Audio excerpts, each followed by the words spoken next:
श्री स्वामी समर्थ महाराज की जय। माझ्या सर्व स्वामी भक्तांचं आपल्या व्हिडिओमध्ये खूप खूप असं स्वागत आहे। कसं सर्वजण निश्चित मजेत असाल, असंच मजेत राहा। तर अगदी खूप जणांच्या अशा कमेंट्स होत्या की ताई आम्हाला अशी सेवा सांग की आमची कोणतीही इच्छा असू दे ती पूर्ण होऊ द्या। अगदी तुमचे मिस्टर व्यसनाच्या अधीन गेलेले असतील, अगदी तुमच्या घरात लक्ष्मी नांदत नसेल, कोणतीही इच्छा असू द्या, अगदी आजारपणं येतात, कोणतेही संकट अनावधानाने येतात, अपघात घडतात घरामध्ये, घरातलं आजार पण संपत नाही। त्याचप्रमाणे तुमचं एखादं काम अडलंय, एखादं कोणतंही कोर्ट कचेरी असो, कोणतंही काम असो, अगदी जे आपण इतरांना सांगू शकत नाही अशी कोणतीही तुमच्या मनातली शंका असो, कोणतीही इच्छा असो, कोणतेही संकट असो जे तुम्ही इतरांपर्यंत शेअरही करू शकत नाही, असं कोणतीही तुमच्या मनातली द्विधा अवस्था असो, ती जर तुम्हाला पूर्ण करायची असेल, तुमच्या मनातील कोणतीही इच्छा असो, तर ती मी आज तुम्हाला माझ्या स्वअनुभवातली जी आहे ती तुम्हाला सांगणार आहे। ती सेवा मी स्वतः अनुभवलेली आहे। अगदी कोणताही बिकट काळ असो, कोणतीही वाईट परिस्थिती असो, ज्यावेळेस आपल्या कोणीही सोबत नाही, अशा वेळेस कोणती सेवा करायची ही सेवा मी तुम्हाला सांगणार आहे। तत्पूर्वी जे कोणी आपल्या चॅनलवरती नवीन असाल, अजून आपल्या चॅनलला सबस्क्राईब केलं नसेल तर सबस्क्राईब करा आणि बेल आयकॉन ऑन करा, जेणेकरून असे छान छान व्हिडिओ तुमच्यापर्यंत येतील आणि तुमच्या जीवनाचंही सोनं झाल्याशिवाय राहणार नाही। तर अगदी वेळ नाही घेता व्हिडिओला सुरुवात करूया। जर सांगायचं म्हटलं तर आपल्या सर्वांना माहिती आहे, स्वामी समर्थ महाराजांची कोणतीही सेवा जरी केली तरी ते आपल्याला फलित होतेच, त्याचं फळ, त्याचं प्रारब्धही आपल्याला मिळतंच। भलेही काहींना वेळ लागतो, काहींना लगेच भेटतो, अगदी काहींना सेवा सुरू केली की त्याच दिवसापासून जरी म्हटलं तरी पण लगेच त्यांना त्याचा अनुभव येतो किंवा फळ मिळतं, तर काहींना अगदी दुसऱ्या दिवशी तिसऱ्या दिवशी येतं।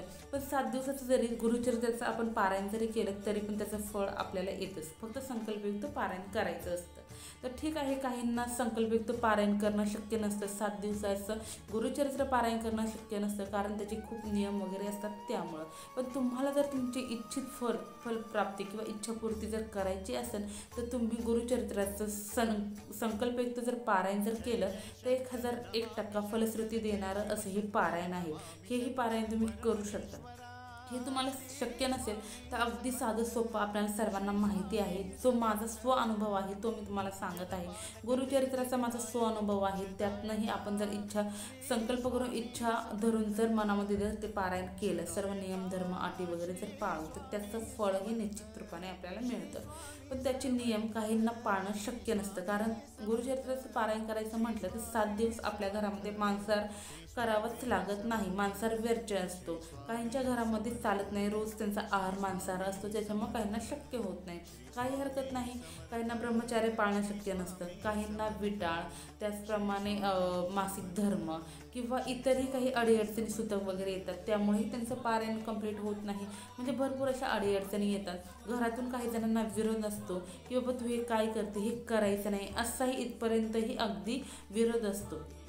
तर तुम्हाला ते शक्य नाही तर अगदी साधं सोपं आपल्याला सर्वांना माहिती आहे, स्वामी चरित्रांची सारामृतची पोथी आहे, स्वामी सारामृत जे आहे ती अगदी 21 अध्यायांची पोथी आहे। आपण ह्या पोथीचं पारायण एका दिवसामध्ये म्हणलं तरी पण आपली 3-3, 4-4 पारायण सहज होतात। अगदी आपलं कामधंदा आटपून, दैनंदिन रुटीन आटपून जरी म्हणलं तरी पण आपण त्याचं पारायण करू शकतो। माझ्यावरती असा प्रसंग आला होता, त्या प्रसंगाच्या वेळी मी अगदी सैरवैर झालेले होते, पण मला ते पारायण करणं म्हणजे माझ्या मनातनं जिद्द होती, मी ठरवलं होतं, पॉझिटिव्ह थिंकिंग माझं चालू होतं की मला या संकटातनं बाहेर काढणार ते फक्त माझी स्वामी आई काढणार, कारण स्वामी आई माझ्या पाठीशी भक्कमपणे उभी होती हे मला माहिती होतं, आणि स्वामी आई माझ्या आईच्यावर पण माझ्यासोबत होती। एका हाताला लहान मुलगी होती, एका हाताला आई असायची, पण ती त्यांच्यामध्ये माझी स्वामी आई मला नेहमी दिसायची। का तर ही सगळी जी ताकद होती ही स्वामी आईची होती हे मला माहीत होतं, कारण माझं मी तुम्हाला खोटं सांगत नाही, अतिशयोक्ती नाही, मी दिवसाला 21 अध्यायाचे असे 3-3, 4-4 पारायणं करायची। अगदी बसमध्ये बसताना सुद्धा माझी पारायणं चालू होती, अगदी मी कुठंही म्हणजे जिथं कुठं मी जात होते त्या ठिकाणी मी कंटिन्यू पारायणं वाचत होते। एकदा जर बसले तर मी 3-3, 4-4 तास एका जागेवर उठत नव्हते, आणि अक्षरशः निरंकारी उपवास करून मी पारायण करत होते आणि मनात फक्त एक श्रद्धा होती की माझी स्वामी मला यातनं मार्ग दाखवणार आहे. आणि 21 अध्याय आपले म्हणजे ज्यांना स्पीड आहे त्यांचे 1.5 तासामध्ये 21 अध्याय सहज होतात. जे नवीन आहे त्यांना 2 ते 2.5 तास लागतात 21 अध्याय करायला. पण अगदी काहीही हरकत नाही, याची काही तुम्हाला पूजेची मांडणी वगैरेही करावी लागत नाही, काहीच नाही. अगदी आपलं जे देवघर आहे घरामधलं, जिथे तुम्ही तुमचे देव वगैरे ठेवलेलं आहे तिथे फक्त आसन टाकायचं आहे आणि आपली जी इच्छा आहे, जी श्रद्धा आहे, ते संकल्पयुक्तही तुम्ही करू शकता. हातावरती काय करायचं आहे आपल्याला, उजव्या हातावरती आपल्या प्रथम पाणी घ्यायचं आहे. पाणी 1 चमचा घ्यायचं, त्याच्यानंतरनं थोडंसं तांदूळ घ्यायचं, चिमूटभर तांदूळ घेतल्याच्यानंतरनं एक फूल ठेवायचं आहे आणि जी तुमची इच्छा आहे कोणती असो, जे तुमचं दुःख आहे ते तुम्हाला बोलायचं आहे आणि कळीने हाक आपल्या स्वामीला मारायचे आहे की आई मी आता थकलेलो आहे, आता माझा अंत पाहू नको, या सर्वातून तूच मला बाहेर काढू शकते, ह्या लेकराला तुझ्या पदरात घे, एवढंच बोलायचं आहे. अगदी तुमच्या डोळ्यात पाणी येईल पहा. तुमची जी इच्छा आहे, अर्थहाक आहे, तुमचं कोणतेही संकट असू द्या, अगदी तुम्ही तुमच्या मिस्टरांच्या व्यसनाला कंटाळलेले आहे, ते सगळं तुम्ही बोला. तुमचे मन जे आहे ते पूर्ण मन स्वामीच्या समोर रिकामं करा आणि स्वामीला सांगा की मी ही सेवा एवढ्या एवढ्या दिवसाची तुझी करणार आहे, मी एवढी एवढी पारायणं तुझी करणार आहे, फक्त ही पारायणं माझ्याकडनं निर्विघ्नपणे पार करून घे, पूर्ण करून घे. स्वामी तुमच्याकडनं निर्विघ्नपणे पूर्ण करून घे. आणि ते जे आहे हातावरती जे संकल्प धरलेला तो आपल्याला एका प्लेटमध्ये सोडायचा आहे. अशा प्रकारे आपण संकल्प करून आपण दिवसभरात ही सेवा कधीही करू शकतो. फक्त गुरुचरित्र पारायण जे आहे त्याला आपल्याला एक मर्यादा आहे की आपण 11:15 ते 12:30च्या दरम्यान ती सेवा करू शकत नाही किंवा त्या ग्रंथाचं वाचन करू शकत नाही. का तर कारण आपल्याला माहिती आहे दत्तगुरू महाराजांचं स्वामी महाराजांची त्यावेळेस भिकलीची वेळ असायची, म्हणून त्यावेळेत आपण ते पारायण करू शकत नाही.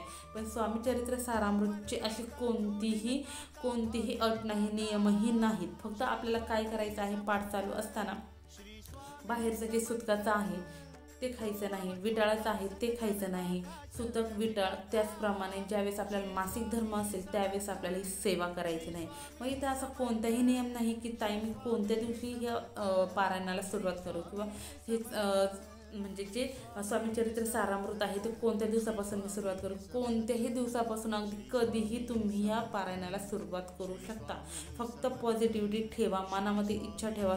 अनुभव आहे 1000 नाही, 2000 नाही, 10,000 जरी पट जरी म्हटलं तरी पण ही इच्छा पूर्ण आणि पूर्ण होणारी आहे. तुम्ही तुमची कोणतीही इच्छा असू द्या. अगदी तुमची मुलं कंटिन्यू आजारी पडतात, तुमच्या मुलांना कंटिन्यू म्हणजे नाही का नजरदोष होती, कंटिन्यू किरकिर करतात, मुलं ऐकत नाहीत, नवऱ्याच्या म्हणजे नाही का व्यवसायात प्रगती नाही, प्रमोशन नाही, हे नाही, कोणतीही इच्छा असू द्या, अगदी कोणतीही इच्छा असू द्या, संतान प्राप्तीसाठी सुद्धा ही इच्छा खूप म्हणजे हे पारायण खूप महत्त्वाचं आहे. त्याचप्रमाणे ज्यांची लग्न जमत नाहीत तेही सुद्धा हे पारायण करू शकतात. कोणीही हे पारायण करू शकतं, तुमची फक्त इच्छा बोलायची आहे. आता तुम्ही म्हणाल ताई आम्हाला लिहिता वाचता येत नाही, तर मग कसं, तर तुम्ही पहा आता सोशल मीडियाचा जमाना आहे, तुम्ही अगदी मोबाईलवरती सुद्धा तुम्हाला हे मिळून जाईल. तुम्ही फक्त आसन ठेवून तुम्ही फक्त तुमच्या देवघराच्या समोर बसायचं आहे, हात जोडून फक्त ते ऐकायचं आहे, श्रवण करत राहायचं आहे. त्यातूनही फलश्रुती तुम्हाला खूप चांगल्या प्रकारे होती. फक्त तुम्ही मनामध्ये इच्छा ठेवा आणि इमॅजिनेशन करा की स्वामी आई माझ्या समोर आहे आणि तुम्हाला स्वामी आई दिसणार. तुम्ही फक्त हाक मारा. माझे अनुभव आहे, मी ज्यावेळेस डोळे मिटायचे त्यावेळेस पारायण चालू असायचं, मला धुंद लागून जायची, मला समजतसुद्धा नव्हतं की काय चाललंय काय नाही. आणि अक्षरशः मला स्वामी महाराज लंगोटावरती तुम्हाला माहिती आहे आणि एका हातात कमंडलू आणि ते असे येताना वगैरे दिसायचे, त्यांची प्रतिमा कंटिन्यू माझ्या इथं दिसायची. डोळे मिटले की मला स्वामी अजून पण समोर दिसतात. म्हणून मी या स्वामी मार्गामध्ये मी हे व्हिडिओ का चालू केले, तर माझी एक इच्छा होती की माझं ही इच्छा पूर्ण झाल्याच्या नंतर मी अक्कलकोटला जाईन आणि अक्कलकोटपासूनच मी स्वामींची सेवा मार्गामध्ये घुसेन आणि तेव्हापासून मी व्हिडिओ चालू करेन. तुम्ही पाहिला असेल, चॅनल सर्च केला असेल, मी तेव्हापासूनच या मार्गामध्ये घुसलेले आहे. का तर मला अनुभव आलेला आहे, माझ्या जीवनाचं सोनं स्वामींनी केलं आहे, स्वामी माझ्या जीवनाचं अजूनही सोनं करणार आहे. त्याचप्रमाणे माझ्या सर्व स्वामी भक्तांच्या जीवनाचं सोनं व्हावं आणि सर्वांचे प्रॉब्लेम सॉल्व्ह व्हावे, सर्वांच्या जीवनामध्ये सुख समाधान आनंद नांदावा, यासाठी मी थोड्याशा छोट्या मोठ्या सेवा तुम्हाला सांगत असते. यातून कोणतीही अंधश्रद्धा वगैरे पसरवण्याचं काही नाही. जे अनुभव मला आले ते अनुभव तुम्हाला यावेत, हीच फक्त एक प्रामाणिक इच्छा आहे. तुमच्या घराचंही सोनं व्हावं, तुमची मुलं बाळ सर्व सुखाने आनंदाने समाधानाने राहावत, एवढीच माझी इच्छा आहे, दुसरी कोणतीही इच्छा नाही. अजून एक महत्त्वाचं जर सांगायचं म्हटलं तर सेवा जर करायला तुम्हाला जमतच नसेल, अगदी कामामध्ये तुम्ही म्हणजे पूर्ण हे तुम्हाला वाहून घेतलेलं असेल, अगदी थोडीही वेळ तुम्हाला सेवा करायला भेटत नाही, पण जेव्हा केव्हा तुम्ही घराच्या बाहेर जाल, जेव्हा केव्हा तुम्ही तीर्थस्थानांना भेटी द्याल, त्यावेळेस आपण पाहतो खूप असे गरीब आजी आजोबा बसलेले असतात, वृद्ध असतात, काही गरीब मुलं वगैरे असतात, ती फुगे वगैरे विकत असतात, काही ना काही ते विकत असतात. त्या मुलांना अगदी तुम्ही काही नका, बिस्किटचे पुडे द्या, पाण्याच्या बॉटल द्या, तुम्हाला जे पॉसिबल आहे त्या प्रकारे. अगदी एक वडापाव जरी दिला तरी पण हे पुण्य खूप मोठं असतं आणि स्वामी आई यामध्येच आपल्याला खूप मोठा आशीर्वाद देऊन जाते. आणि त्या लहान लेकरांचं, त्या आजी आजोबांचे जे आशीर्वाद लाभतात ना, म्हणतात ना, ज्यावेळेस ईश्वराची काठी वाजते त्या काठीचा आवाज नसतो, असा आशीर्वाद आपल्याला स्वामी आपली देऊन जाईल. फक्त मनात न करा, जे काही करा ते मनात न करा, इथनं करा, मनामध्ये साफ भाव ठेवा आणि नेहमी जिभेवरती सरस्वती माता बसलेली, नेहमी इतरांविषयी चांगलं बोला. पहा, 1001% तुमचं चांगलं होणार आहे. त्याचप्रमाणे ज्यावेळेस तुम्ही अगरबत्ती लावतो आपण देवाला, अगरबत्तीची जी उदी पडलेली असते घरातून बाहेर पडताना, ती उदी फक्त इथे भुवांच्यामध्ये लावून चला. पहा आणि फक्त स्वामींचं नाव घ्या की माझी आई ही इच्छा पूर्ण होते, तुझं लेकरू बाहेर चाललेलं आहे, नेहमी माझ्यासोबत राहा, माझी साथ कधी सोडू नको, नेहमी आईसोबत राहणार आहे. त्याचप्रमाणे अजून एक जर सांगायचं म्हटलं तर अगदी सोपे आहे, जे मी दैनंदिन जीवनात म्हणजे करते, जे नियम फॉलो करते तेच नियम तुम्हाला सांगत आहे. स्वामी महाराजांना लावून मुद्रा करा 3 वेळा, नाक घासा की मी तुझ्यासमोर नाक घासतोय, तर कुणासमोर नाक घासायची वेळ माझ्यावरती आणू नको, स्वामी कधीच आणणार नाही. भले वेळ लागू द्या, वर्ष लागेल, 2 वर्ष लागेल, 3 वर्ष लागेल, पण 3ऱ्या वर्षी तुम्ही इतके मोठे असाल, स्वामी इतके भरभरून देतील की तुमच्याकडे तुमची जी जोडी आहे तीही कमी पडेल, इतकं सर्व तुमच्याकडे असेल.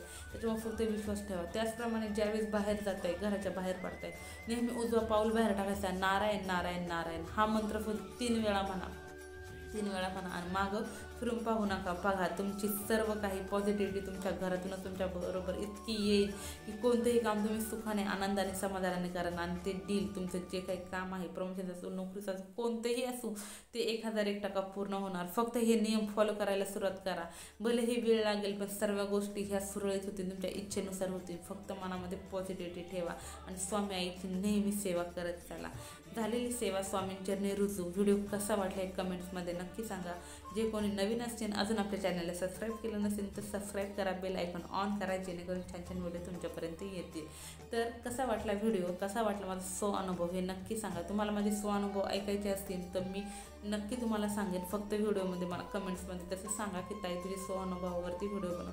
मी 101% सांगेन. आणि हा स्वामीचरित्र सारामृतचा अनुभव आहे, हा माझा स्वतःचा आहे की कोणतीही कठीण इच्छा असू द्या, जी आपण कुठं व्यक्तही करू शकत नाही, ती फक्त स्वामी आईपाशी बोला, तुमची 1001% इच्छा स्वामी आई पूर्ण करणार.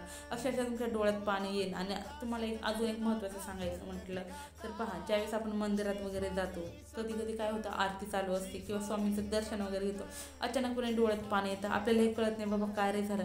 त्यावेळेस स्वामी आपल्यामध्ये विलीन झालेले असतात, आपण स्वामीमध्ये विलीन झालेलो असतो. कोणताही देव, कोणत्याही मंदिरात जात, त्या मूर्तीमध्ये ज्यावेळेस तुम्ही पाहता त्यावेळेस तुमच्या डोळ्यात पाणी येतं, तुम्हाला भरून आल्यागत होतं, गदगद होतं, आता किती रडू असं वाटतं. त्यावेळेस आपण एकरूप झालेलं असतो आणि ते आपण जी थोडी मोठी जी काही सेवा करतो ती त्या देवापर्यंत, त्या आपल्या गुरुपर्यंत गेलेली असते. म्हणून आपल्याला असं घडतं. म्हणून आपण समजून जायचं की आपला जो काही गुरु आहे, जी काही स्वामी आहे, ती नेहमी आपल्यासोबत असणार आहे. फक्त आपल्याला आत हाक मारायची आणि नामस्मरणाची गरज आहे. एवढी सेवा केली तरी पण खूप झालं. चला तर बाय बाय. श्री स्वामी समर्थ महाराज की जय.